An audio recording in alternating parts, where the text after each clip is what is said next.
गौतम ऋषि की कथा भगवान श्री विश्वामित्र जी सुनाते हैं। हे राजन, हे राम, एक बार की बात है, एक गौतम ऋषि नाम के ब्राह्मण थे। उनकी ये जो पत्थर की शिला है, ये अहिल्या उनकी पत्नी थी। अहिल्या रानी, महारानी अहिल्या बहुत ब्राह्मणी थी। ये इतनी सुंदर थी, बहुत ज्यादा सुंदर थी।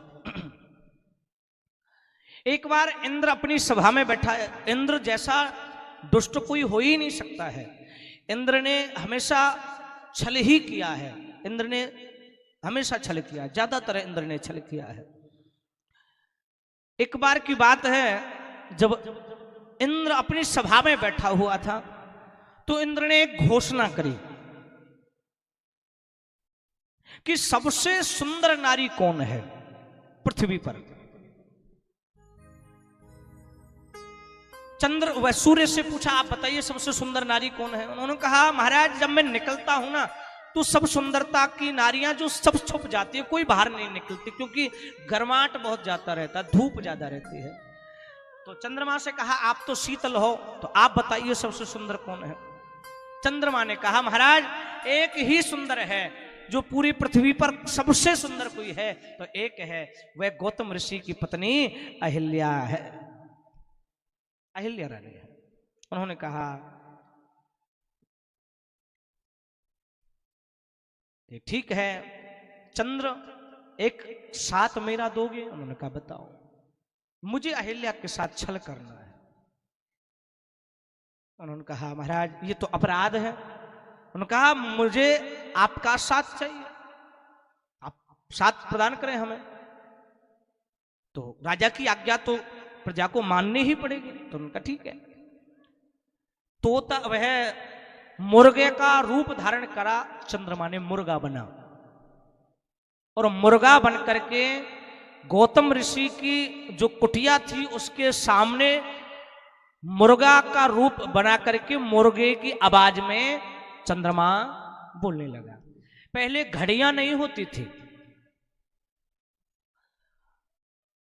तो मुर्गा बोलता था तो मुर्गे की आवाज से सुबह प्रातः काल 4 बजे मुर्गा बोलता था। तो बोला तो गौतम ऋषि को लगा कि अब मुर्गा बोला है तो सो हमें अब गंगा स्नान के लिए जाना चाहिए। जैसे ही गंगा स्नान के लिए चले तो उनकी धर्मपत्नी अहिल्या कहने लगी कि नाथ, ऐसा प्रतीत होता है जैसे कि ये जो समय है ये रात्रि के 12 बजे हो। सुबह प्रातः काल तो लगता नहीं है। उन्होंने कहा, नहीं देवी, रोज मुर्गा बोलता है, मुर्गे की आवाज से मैं गंगा स्नान में जाता हूं। उनका ठीक है नाथ, यदि ऐसी बात है तो आप जाइए। तो गए।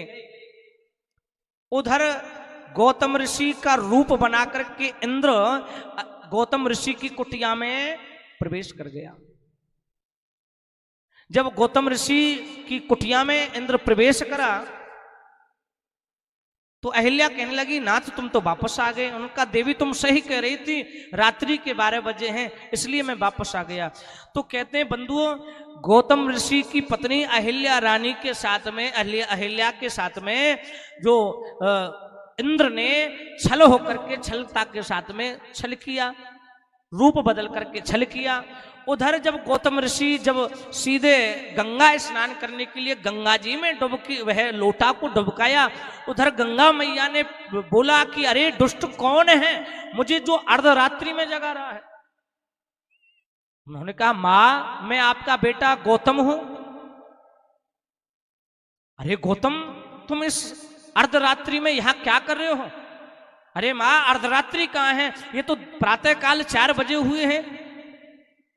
नहीं बेटा गौतम, तेरे साथ जरूर कोई छल हो रहा है, तुम जाकर के, मां मैंने आज तक किसी का बुरा नहीं किया, मेरे साथ में कौन छल करेगा। जरूर बेटा गौतम, ये रात्रि के 12 बजे हुए हैं, अर्धरात्रि है, तो तुम वापस अपनी कुटिया में जाओ, देखो क्या हो रहा है। उधर गौतम ऋषि जैसे ही आए तो उन्होंने देखा, गौतम ऋषि की उस कुटिया से इंद्र को निकलते हुए देखा। क्रोध में भरा है गौतम ऋषि।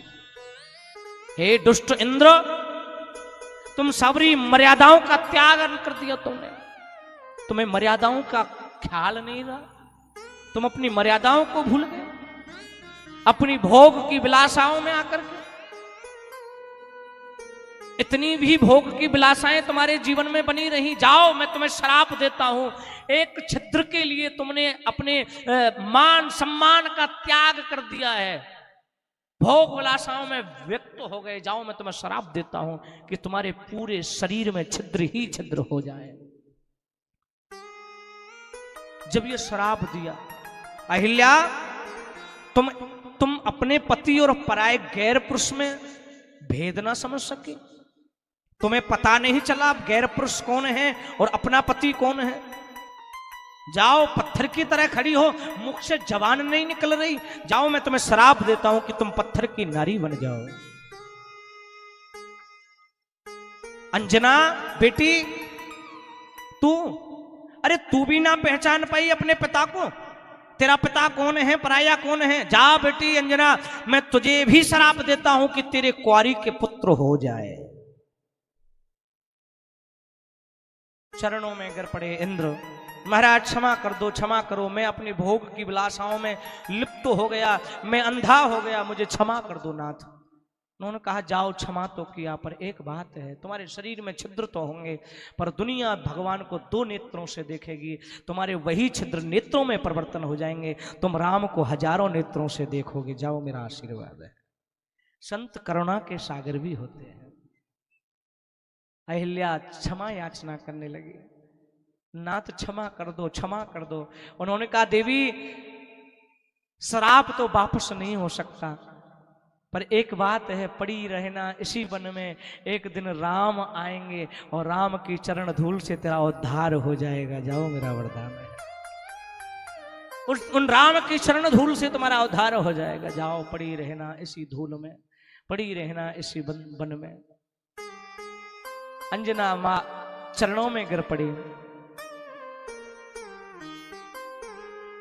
अंजना ने कहा, पिता मेरा तो कोई दोष नहीं, मेरा तो कोई अपराध भी नहीं था, जो तुमने मुझे इतना भयंकर श्राप दिया है, जो हर नारी के लिए बड़ा भयंकर श्राप होगा, कुंवारी के पुत्र हो जाए। तुमने इतना भयंकर श्राप दिया, ये तो श्राप नहीं, मुझे आपने बहुत बड़ा कलंक प्रदान कर दिया है। ना बेटी घबरा मत, ये कलंक नहीं, तेरे लिए वरदान प्रकट होकर के आएगा। मैं जानता हूं तेरा कोई अपराध नहीं था, पर क्रोध में आकर के मैंने ऐसा कर दिया। बेटी तू घबरा मत, तेरे भी कोई साधारण पुत्र नहीं होगा, स्वयं तेरे पुत्र भी कोई होगा तो स्वयं वीर हनुमान तेरे घर पर प्रकट होकर के आएंगे। बोलिए वीर हनुमान जी महाराज की जय। पवन सुत वीर हनुमान तेरे यहां प्रकट होकर के आएंगे, कोई साधारण नहीं होगा।